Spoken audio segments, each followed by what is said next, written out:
جو واقعہ میں آپ کو سنا رہا ہوں انتہائی سبق آموز ہے۔ یہ 90s کی دہائی کی بات ہے۔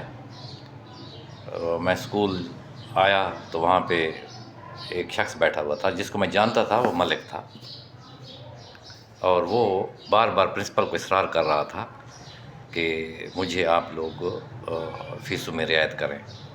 تو میرے منہ سے نکل گیا کہ ملک صاحب سب کچھ بیچ دو، جائیداد بیچ دو، زمینیں بیچ دو، بچوں کی تعلیم پہ پیسے لگاؤ۔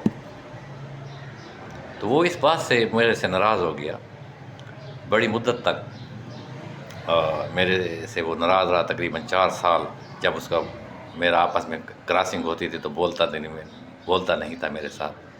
کسی نے مجھے بتایا کہ وہ اس لیے ناراض ہے کہ ڈاکٹر صاحب نے مجھے کہا ہے کہ اپنی ماں کو بیچ دوں۔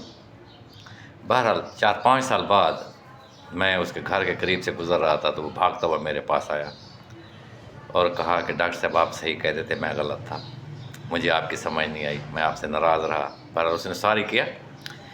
تو اصل بات یہ ہے دوستو کہ جو کچھ بھی آپ کے پاس ہے، بچوں کی تعلیم کے لیے اگر ضروری سمجھیں اور ضروری ہو جائے تو اس کو خرچ کر دو، اس کو بیچ دو، کیونکہ دولت، زر، زمین، گاڑی، سونا، سب کچھ واپس آ سکتا ہے، لیکن اگر وقت گزر جائے تو وقت واپس نہیں آ سکتا اور نہ آپ تعلیم دے سکتے ہیں۔